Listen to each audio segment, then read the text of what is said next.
Everyone, hey, what's up? Welcome to Some of This Is Drag. Yes. We're new. We're fabulous. We are, if like Some of This Is Bad did drag. Yeah, I mean, we've been around the block a couple times, but this is our first time putting it on camera. Oh, yes, absolutely. Oh, that's cute. I love that. Like, we have been around the block. This block especially many, many times. But now you're going to get to see it on camera, baby. When you introduce yourself to people, what do you say? How do you describe yourself? I say my name is Cup Motherfucking Cake. Mm-hmm. First name Cup, last name Motherfucking Cake.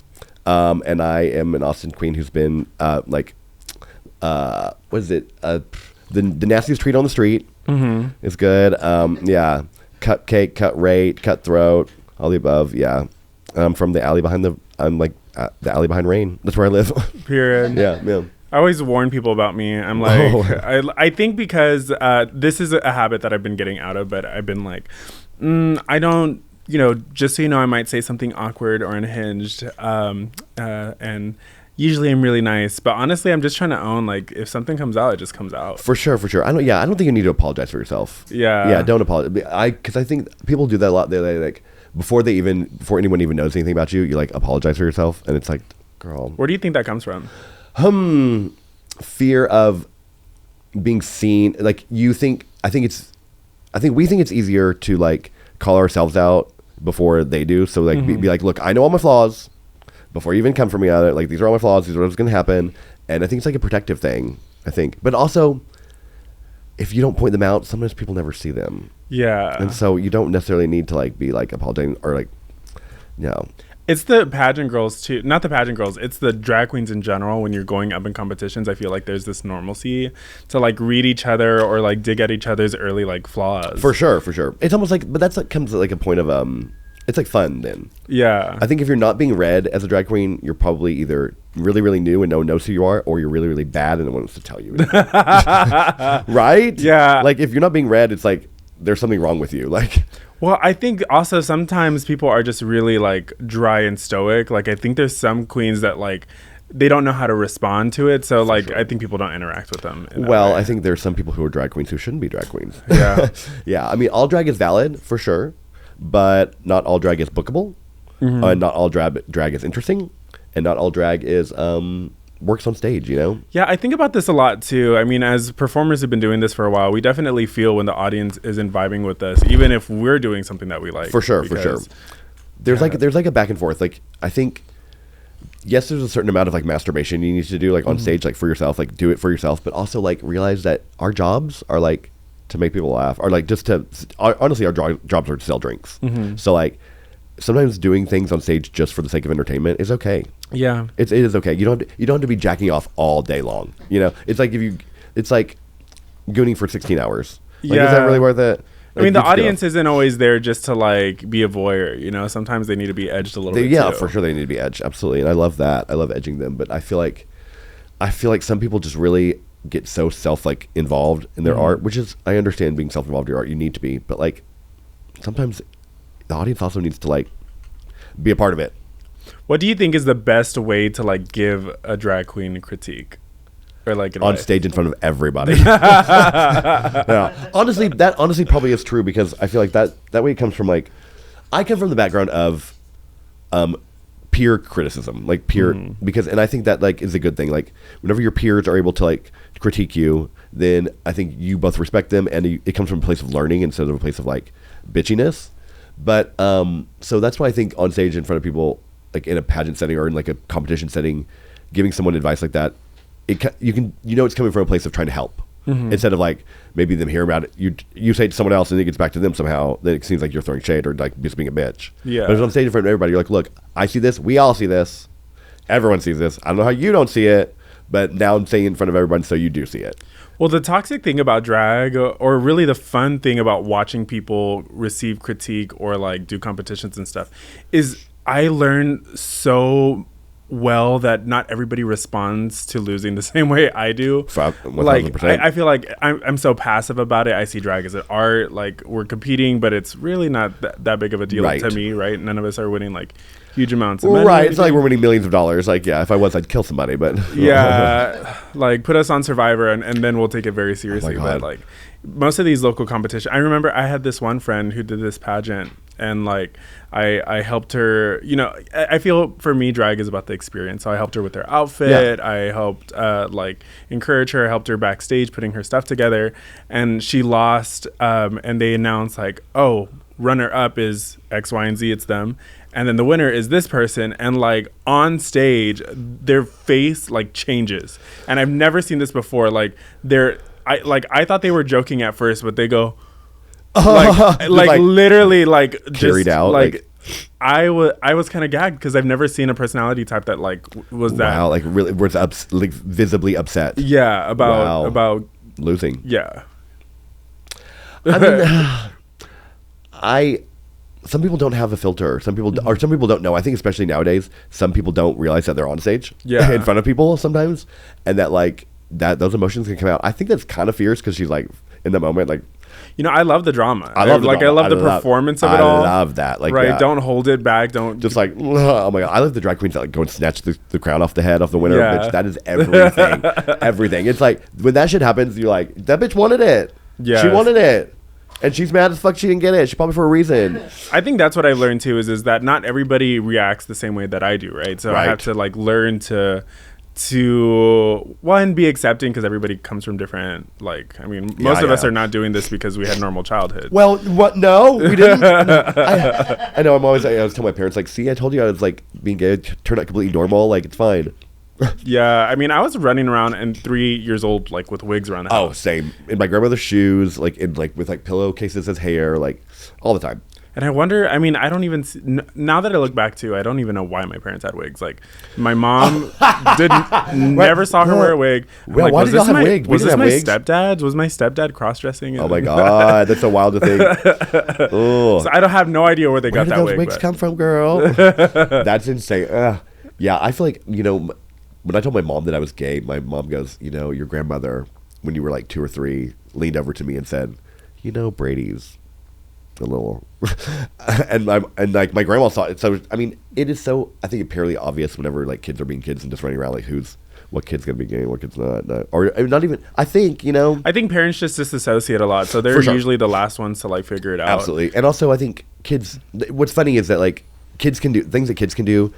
Don't read as gay because there's kids being kids and fun and like having fun, and that's kind of sad that like all of a sudden throughout society, like as you get older, these things are not these things become masculine, these things become feminine, and like whenever you're a kid, kids just do whatever they want, and it's like, yeah, of course they're just being kids. Yeah, I find it so boring. Like I did this corporate gig recently, and like I was trying to connect with the audience so bad. And like I love inappropriate jokes. I think calling out like something that you see for what it is at face value is to me, I guess that's my sense of humor. Yeah. And as a drag queen, that's what we have to do, right? Absolutely. Like we're reading the crowd and then connecting with them at that level. But yeah, I felt so like hokey pokey in the corporate world, and because you're just like a little object for them. Yeah, you know? I mean, some of them are very appreciative to have like a drag queen or a queer person in their space. For sure. But I think sometimes they've also like there's always a sacrifice if you choose drag, right? Like you're sacrificing sometimes stability. Oh, for sure. Your mental health. But people who like go in the corporate world, sometimes I wonder like if they forfeit some of their creativity. Oh, 1,000%. I think that's like the like fear of, at least my, like if I thought about like going to the corporate world or being like an artist, it's like if I were to go in the corporate world, you have to like sell your soul to like a corporation, and like you can't, your creativity is stunted. You don't have time to be creative. Like literally, I think corporations eat up all your time and like your life. You become like an ant in the mill, and I don't want to be an ant in the mill. But the insurance is nice. The insurance is nice. Yeah. So I don't know. I always thought maybe if I did like a 40-hour job, I could like do drag on the side, but I just don't know. Like, what would you do if you had to switch career paths or like? Oh my God, switching career paths scares the fuck out of me. I don't think I could ever work for anyone again. Yeah, I really don't. Like after being like an independent artist for so long, like I could work like with a company of things, like but working like under someone, having like a boss, that'd be tough. Yeah, that'd be tough. Especially when I mean, as creatives too, like we want to usually like learn from like a mentor or someone that we really revere. Right. And but when you're working in any other job, you're usually dealing with like rankings, a whole hierarchy that like, yeah, it has nothing to do with like your merit or anything. You know, your creativity or talent, I would die. So I'm gonna list some names of jobs or career paths, and I want to know on a scale of 1 to 5. Yeah. Okay. Okay. Theater teacher on a scale of 1 to 5. 1 being no and 1 being. Yes. 4. I would do it. The only reason I wouldn't want to be a theater teacher is because I feel like it's like it's like the last ditch effort. It's like, well, I've stopped doing my art, so now I'm going to teach other people how to do theirs. Yeah, Which I mean, isn't a bad thing. I think teaching is an amazing thing, and one day maybe I will do that. I would rather be a theater professor. Ooh, a theater professor would be sick. Professor, yeah, get that master's degree. I wish we had more drag queens in like theater programs. Okay, too. listen to this. So I am actually applying for UT has a grad program. Mm-hmm. It's called Performance as a Public Practice. It's like literally like made for like artists who've been working and want to sort of like enhance their art or like delve deeper into it. And I don't know if you remember this drag queen. Do you remember her name was Lahore Vajastan? Yes, I know who that is. Bitch, she is a professor at Harvard now. Oh my God. At Harvard. I'm not kidding. I didn't even realize she was a professor. She's teaching a class at fucking Harvard on India and drag, yeah. Congratulations. Right, everything. So I called her up when I was like getting ready for my master's application. I called her up, I was like, girl, I saw that you are a fucking doctor at Harvard now. And we talked for a long time about like grad school and everything. And there's a lot of programs that like, because this is the thing, drag is elevating for sure, big time. And I want to elevate with it. Mm-hmm. And I would love to be like Professor Cupcake. Like, are you kidding me? Like, dead. Yeah, so that's the goal. Okay, second option, organized crime. 4. I would do it. I would do it because here's the thing. Like, it depends what kind of organized crime, because I think that we should steal from corporations. Yes. I think that corporations are evil. Yes. And I think us as the like smaller people need to empower ourselves by stealing from the corporations and fucking them over. So if that's the kind of organized crime where I was involved in, for sure. Like running drugs and stuff, that's stressful. And I'm sure it still would be stressful, but it'd be fun. Right. I mean, preference on like dealing drugs or like stealing like high volumes of product to sell on the black market. Am I doing the stealing? I'm actually doing the stealing. Yeah. Or would you rather be like a secretary? I'd rather be, or secretary for organized crime. yeah, secretary for organized crime, exactly. I want to be like, I'd rather be on the inside, like doing like after we got there, all the merchandise, like getting it all together and like figure out how to like sell it. I don't like to physically do the stealing. Yeah, 'Cause I'm a pussy. I don't think I could either. Stealing feels like a heavy task because your fingerprints are on it. Exactly. You just have a lot of there's a lot of heat that can come on you, I think, for sure. And also it's like I just don't want to get arrested. Yeah. Like listen, I've been to jail 60 days and it was not fun. Really? What was that like? The worst of it was boring. Yeah. It was boring, but it wasn't scary. Like I got accepted by like the Aryan Brotherhood. That was cool, I guess. I mean, it was not cool at all, but I had no one else to sit with, and I was like, okay, I guess I'll sit with you. Like, I'm not gonna like be on the outskirts. They didn't make me do anything, or they let me sit at their table. It was boring. It was sad. It was just like, it was so sad because I knew that I had people like working for me, like help get me out and everything, mm-hmm. and there were people in there who did way less than I did. They didn't kill anyone like I did. No, I didn't kill anyone. And mine was for DWIs. But they did not do anything near as bad as I did, and yet they were never going to get out of that jail. Wow. Because there was no one outside time for them. And so they would just fall through the cracks of the system. It was so sad. Oh, wow. So sad. I mean, that's really the older we get, we really see the cracks in the system and how it operates. Honey. And I think about that as entertainers too. Like, I feel like, this is like, all these systems are in place and we're just kind of like at its will. Yeah. I mean, the thing about too is like, a performer and an entertainer could fall through the cracks too. If you stop doing like gigs, mm-hmm. give it 3 months, 4 months, and nobody even remembers who you are anymore. Yeah. It's so interesting. I mean, it's crazy. Since I switched venues performing, and I'm not allowed at the other one that I used to work at for switching, the girls over there that start over there don't know who I am. Yeah. It's like, oh, wow. You realize like how quickly everyone forgets about you. And so that's the kind of scary thing, but also the kind of like empowering thing, or like something that like pushes me along. It's like, I've got to keep going, else I'll just get swept under the rug. Yeah. And you got to be flexible. With your gigs and just like roll with the punches, because every bar is going to close. Every gig is going to end. Yeah, every journey has a and the only thing that's constant is you. So you just got to be like, keep on rolling with the punches, girl. Mm-hmm. Keep on changing, going on. I mean, I think that I've done drag like 16 years now. Wow. It's crazy. It's crazy. I've been doing it for about 8 or 10. It's crazy, right? Like, Yeah. think of how many looks you've done. And like every day, I mean, I've never repeated like thing for thing a look before. So how many looks is that? Millions of looks. It's crazy to think everything that we've done and like how you just have to keep on rolling. And the most exciting thing to me is that I've done everything that I had thought about. Like my little game, you know, I want to be a drag queen. That time has come, passed. I've done everything in my head. And so now it's like, what's next?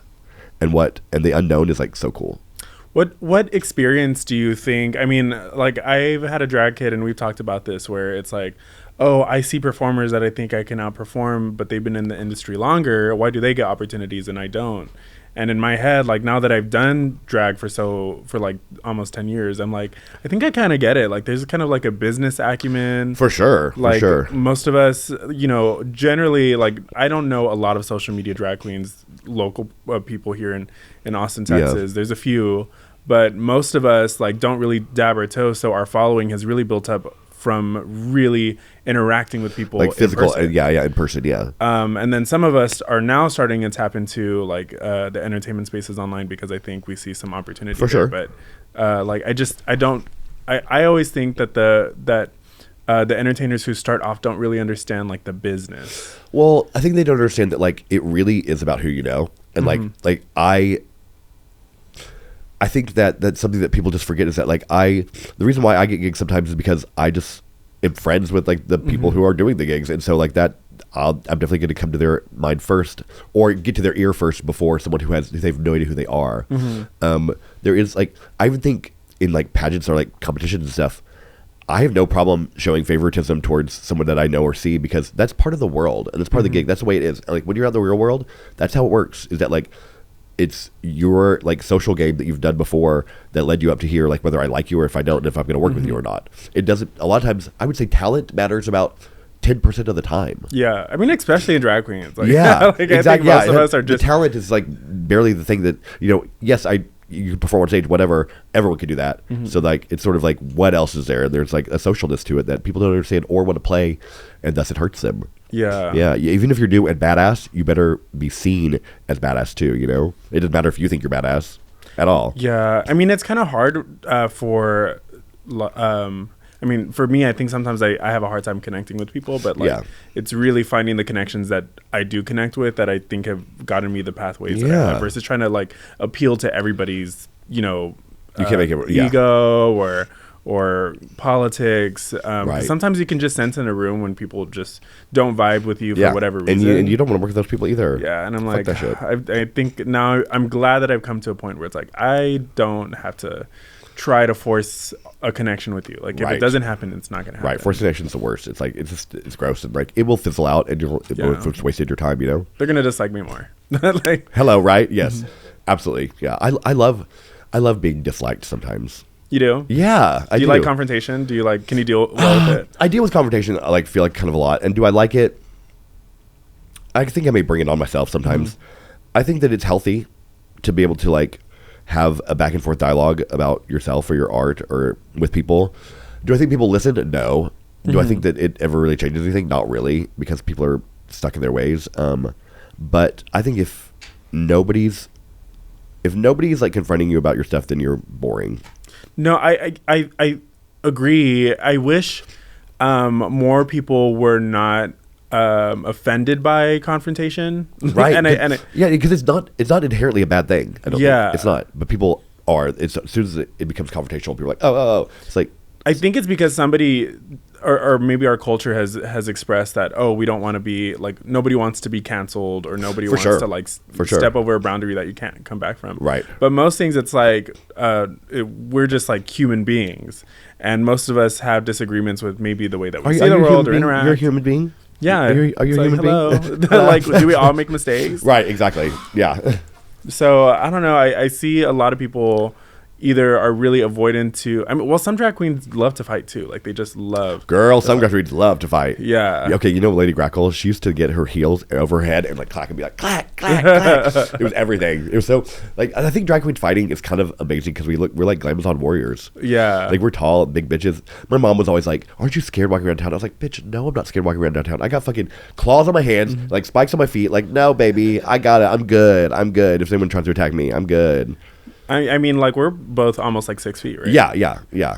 And then as in heels, like I'm 6'5", 6'6". I think I'm still working through that though. Like I'm very conflict avoidant. So as soon as like maybe I like to listen or I like to know the tea.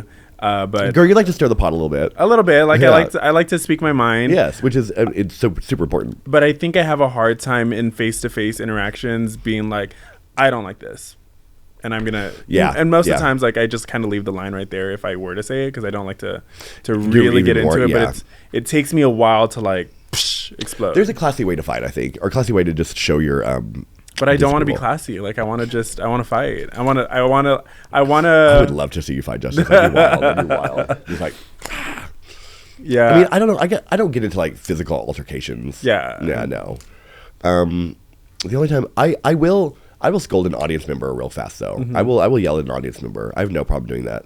And I think it used to bother me that I did it, but then it was like no, like people for some reason in like bar spaces just feel like when they have a certain level of alcohol, they can do whatever the fuck they want to do. And I will shut that down so fast because it's not that's not the way it is. And that's like, you don't get to pass this because you're drunk. Like, I will fucking yell at you and make you cry and I'm a drag queen and scary. Yes. Like, if you're being a little selfish bitch, like, I hate that shit. I hate it when people try to like come up on stage or fucking do all. I will read a bitch down. I don't understand how that happens. Like I'm like, have y'all never been to like a theater show or that's a show the thing. No, like, it's entitlement. It's gross entitlement. And it's like, what are you doing? Like, and someone obviously hasn't yelled at you. Like I'm about to yell at you, and you will probably never do it again, which is good. Like it needs to happen. Like I don't know what goes through someone's head. Like I've been drunk, very drunk, and I've never just walked on stage with someone. Before. That's crazy. It's crazy. I mean, I've definitely been that girl where it's like, does anybody want to come up on stage? For sure. Like, Bam. Here, I'm right here. I'm right like, here. I'll be that girl. Yes, I'll be that girl. But I will not just come on stage during your number and just start dancing or whatever. No, hell no. Yeah. Hell no. Yeah, that's a big no-no. I don't understand. I will murder. Yeah, I'll just... I would also be very embarrassed to do that in general. Right. Too. It's like the embarrassment. They don't get it. And then you call them out and then they get all fucking upset. And like, it's like, girl, you were in the wrong. You can cry all you want, little drunk girl. But like... working in bars makes you realize that drunk people fucking suck. Yeah. They fucking suck. It's like everyone at one point in the night becomes so mean, so awful, so sloppy looking, so gross.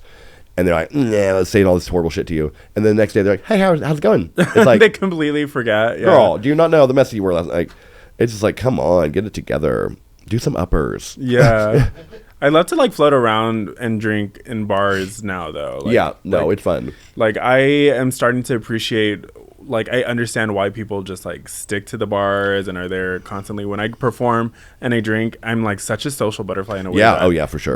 That does not open up unless I have like some drinks. Like a Red Bull vodka or two or three. Yeah, it's social lubricant, baby. Yeah. But there are a few people who are feisty. But I think I just, because of my avoidant personality, I skirt them.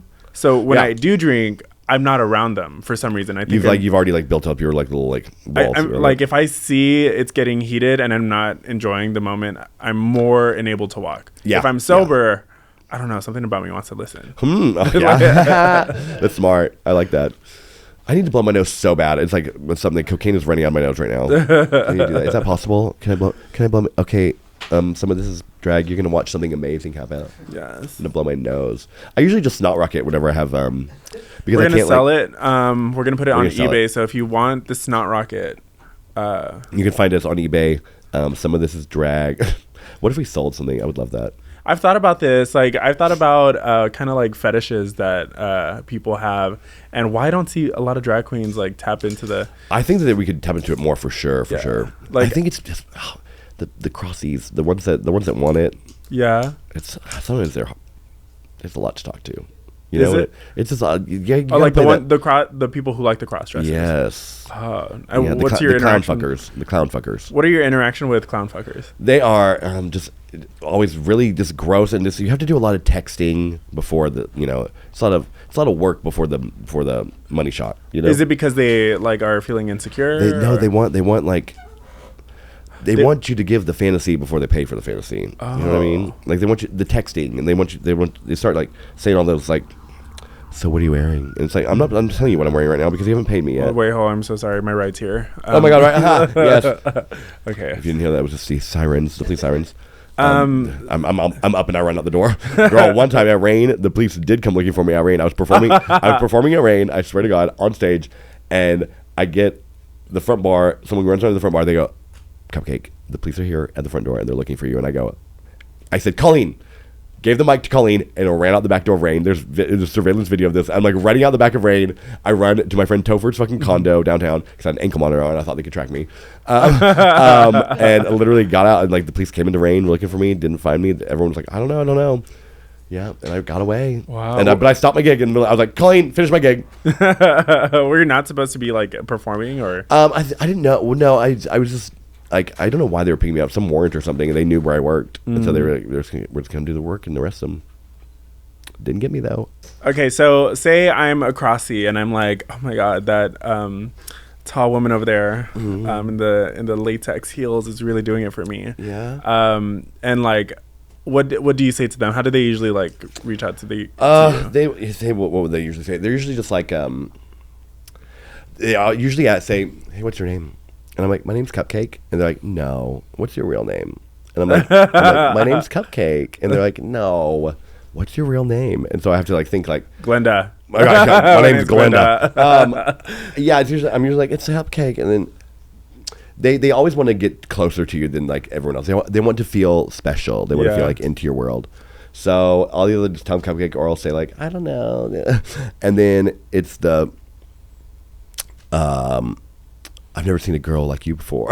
Oh. You know, I'm like, okay, well, here thanks. we go. Here we go. Yeah. Or like, that's nice. Sometimes they're like, are you performing? What do you do? And it's like, I'm here. And they're like, oh, well, usually like, I'm here too at a hotel or whatever. I'm like, okay, here we go. Like, I don't like to fucking drag. Do you like to fucking drag? No, I've tried it before. I've never like fully actually. I've done it. I've had to keep, the worst thing is having to keep your wig on. Yeah, like, so that's what I did. So one time after a gig, I was like, oh, let me bounce around. I'm gonna go to Highland. Yeah. And I went to the basement, and generally I thought like everybody was like queer and gay. I mean, if you're in the basement at Highland Lounge, you should. My assumption isn't that you're like DL, like no, like that. No, you're like you're in the midst of it. You're in the Mecca. So I go to the bar. There's this really cute, handsome man. I think he was like Middle Eastern, had like anime tattoos. Like to me, he's just looking like a hot piece of like gay trade. I love that. But he's like flirting with me and he's talking with me very like openly, like open conversation. We're talking about like what we do. I'm like, okay, well, I'm ready to go now. And I was going to go home. Like I was ready to go home. And I gave him my number. I thought he wanted to like hang. At this point, I'm not used to the crossies, right? I don't know that they're hitting on me. I get to my car and he's like, hey, do you want to like meet up after the bar? And I'm like, I think about it, but he was so hot. Like, yeah. I mean, if they're hot, like he was like 8, 9 up there. Like, work. Yeah, he was. I've never been like hit on as a gay man. That man would not hit on me. Right, exactly. So you're like, take it, yeah. So I was like, okay, I guess I'm doing something for him. And so like I drive maybe about 30 minutes south to his house. 30 minutes south? Yeah, he's out there, and maybe I should have been concerned, but he had a nice house. Like he had anyway, so I show up. It's fucking cold. I remember that. I was like wearing something like this, very skimpy. Yeah. And I'm looking for his house, and I find him, and so we like get to it. But like 30 minutes in, I'm like, okay, he's not doing anything. Like he's just laying there. He's a pillow princess. Oh no. And he's not saying anything. He's not saying what he likes. Oh no, I need some constructive. Like I need some vocal. Yeah, like a moan or like a hand on the head or something. And so like. Please, baby, please. And like as a people pleaser I am, like now I'm going through my head. Of course. No, like, that makes, the people are silent, I get in my head too. I'm like, okay. Yeah, he's not enjoying this. We're like making out and stuff? In drag? Yeah. Did you make out with him? No, I didn't. No, it was just because it gets everywhere. It gets everywhere. You get straight to the dick sucking. Yeah, I mean, I guess I had a new lip, so like when I was done, I didn't notice. But like I kept going down on him, and I was like, I checked on him. I was like, so like, is there anything else you want to do? Yeah, like I don't even know what else I would have done because I was like, I'm not going to get fucked in drag. No. Yeah, I was like not in the mood for that. I've only ever topped in drag. Topped in drag? Yeah, I've only been the top. Maybe I didn't even think about doing that. Oh yeah, a lot of times that's what they want. Oh. They want the girl to top them for sure. Well, when I asked, I was like, well, like how do I get you off? He was like, you talk a lot. He said you talk a lot? Yeah. Burn, but you talk a lot. Well, you don't talk at all, fool. Yeah. But I was okay, but it was a little bit of fuel to the fire. I was like, that's kind of disrespectful. I kind of like it. Oh my God, Justin. So it gave me a little bit more fuel to keep going. Damn. So you're like, I'll shut the fuck up and get to work then, daddy. And then the sun's coming up, and I'm like, okay, like this. He's still not gotten off. The sun's coming up, and I'm like, this man is. First of all, I'm impressed with how long he can keep his stamina. Yeah. Because I'm like, I want to it done. Yeah. That's how I usually. I don't want to be like in and out, but yeah, there's come a time where it's like, okay, are we nutting? Are we not? Yeah. I mean, for me, anything past like 30 minutes, I'm like, okay. Yeah, that's a long time. Like, let's check in. Yeah, let's check in. Anyway, it was so awkward leaving. Did he come ever? No, he didn't. Oh yeah. So that's at some point in time you're like, all right, well, I'm done. My job's done. I mean, my fantasy was over. Like hair was in my face. That's the thing. The fantasy is ruined. Yeah. My wig is like back here. And it's like this is not. There's no way to keep yourself looking like put together while you're fucking in drag. There's no way. I'm like, is this your fantasy? Because this is not mine. Yeah. And I'm like, what fantasy are you living in? This feels like right? like a twilight zone between nightmare and fantasy. I don't understand, like, because I think some what I've heard is some crossies like they desire the grotesqueness of when it starts to come off, like when the makeup and they desire the grotesque. Yeah. So yikes. I don't know. I don't understand the fantasy. I love that thought that they desire the grotesque. But I've never heard that before. Yeah. But I mean, I will say I am attracted to this one man who does drag. Or no, he's a clown. So he does like clown stuff on Twitter, and he he has an OnlyFans, and he like plays around, makes out. He'll like suck dick in clown makeup, and he's very. It's not like traditional like oh, I look. Even if it was traditional clown, that's even weirder. Yeah. But he has like, it's kind of like a I don't know, like a Terrifier. No, it's more. It's not like scary clown. It's like kind of like cunty male. Cunty male clown. Yeah. So, I don't know what that looks like. Can we get a picture? So I wonder if I can find him. But he is very, he's very attractive, and I didn't think I would be into something like that. But I'm. Is his body really hot? His body's very average. Okay. Yeah, I'm not super into like the really muscular men. I get that, but you know what I hate, and this is like such a me thing. If you describe yourself as average, I don't want anything to do with you. Oh, really? I don't.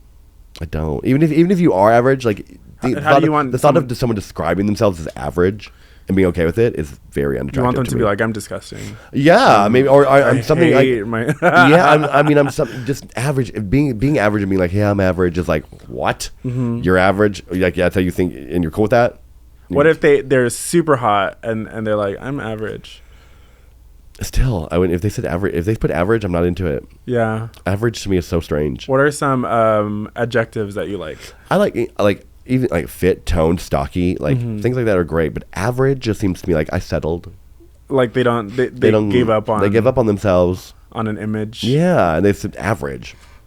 It tells me that they might not know who they are or like what they're worth. For sure, or like maybe which can be kind of cute and attractive, but I assume someone knows when they look in the mirror if they're like slim, toned, stocky. Yeah. You know, like I assume. Maybe I'm wrong. I've met muscular people who told me that no matter how much they work out, they still feel like a little small. Well, body dysmorphia is definitely a thing. Yeah. For sure. I do agree with that. And so, but I think I'm just looking for someone that doesn't have a huge amount of body dysmorphia, I guess. Yeah. You know, like, I mean, it's there, I get it. But like when you describe yourself as average, to me, it's like you've gave up in your mind. Well, I think too, I think especially because maybe I get the sense that you're a very confident person. You want somebody who kind of knows, this is like what I like. Independent person. Yeah, for sure. I don't confidence. Yes. But also like, I just want an independent person, someone who does know who they are and is okay being by themselves. Like I don't want to have to babysit nobody. Mm-hmm. I don't want to have to be like when I'm with someone, I want it to be me and them, not us. Yeah. Is that weird? I mean, I don't like to have a connection when I'm having sex with people. I love it. See, I love a connection. I want that's all. But I can connect and disconnect just as fast. Yeah, and I've been internalizing that a little bit more recently. I'm like, why is it that I like as soon as the hookup's over or they want to start getting to know me, the like I get like really like you like close off. Yeah, and I've been wondering why that is, and I think because when I was younger, everybody would say that I was really weird or socially awkward. Right, so I get that in every space, to be honest, and now I'm more accepting of it. But before, it's like it was something that I was trying to like. I think I really try to force connection early on, and I got rejected so much that at a certain point, I just kind of knew it was like time to leave, time to go. Yeah. So I mean, I do understand those social cues for sure. Like I will like. I know it's like as soon as it's done, I'm like, all right, I will be the one to start putting on my clothes and be like, yeah, I'm done here. But I think that in a moment you can like connect with someone like really beautifully, and it doesn't have to be it for a long time, but it can just be like you can sort of bare yourself to them and they can bare themselves to you a little bit, and then you can like go on your own way and not have to. That's how I feel. It's like I don't mind connecting with someone now, but I want the ability to fly away. Like I don't want somebody to expect, oh, we're gonna keep circling. Right. Yeah. That would be nice maybe eventually, but like I'm so not in that place. No, me either. Like I'm here to say hi and then say bye. Yeah, love that. Say hi and then say bye. Yeah. Just like some of this is bad, some of this is drag. Yeah, some of this we is say drag, hi and then we say bye.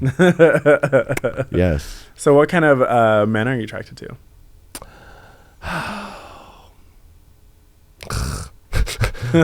I mean, just the worst of men, probably. Yeah. So are you more attracted to like because I think some people are really attracted to like the physical, especially vanilla people, and there's some people who like kind of like the psychological aspect of like sexual. I can be basic ass bitch. Like a shirtless boy to me is like I'll do it. Like if you have a sleeveless like tank top shirt on, I'm over. Like I do like the physicalness of that. It's ridiculous. Yeah. I am very charmed by people who are charming. Like that to me is an extra turn on, because I'm if someone's charming and they're giving me the time of day, I'm like, why? Yeah. It makes that makes me think too much about me too. I'm like, I don't know. Like I'm entertained, but I'm like, I'm just gonna be dry and like myself. Right. If they are somehow wanting to further the conversation, part of me is very interested in like why, and it does kind of like slightly like I find it very tantalizing, titillating. I'm like, oh, you like maybe that's something I need to check out. No, I think it's actually a good and healthy thing. I think I kind of dismiss those people because I feel like I see through the bullshit. I'm like, don't try to schmooze me. Yeah, I don't like that shit. Don't need that. Are we good on time? Oh yeah, everyone, this is drag. My name's Cupcake, and my name's Justice, baby. Wait, there's one part. Oh, is there another part we need to do? Oh, we also said we're going to record some beef footage. Okay. Because I did ask people for some responses. Oh, did you? Yeah. And so I have let me look this up. So I have a form that you can fill out if you want some, tell us your kinky story or something kind of like humiliating that you've been through, and you want some... drag queen advice, right? Yeah. And so let's see. I have one response. It's from my mom. She says, get a job. Okay. Well, great. So if y'all want to send us your responses, please let us know. Yeah. Send it into, what we have an email, someonethisisdrag@gmail.com. Yeah. We'll make that. We probably don't have it yet, but we'll make it. We'll make it. Yeah, we'll make that. We'll get on top of that. There's some like random email just like. Right. I would love that. Okay, we'll see you next week. Yay.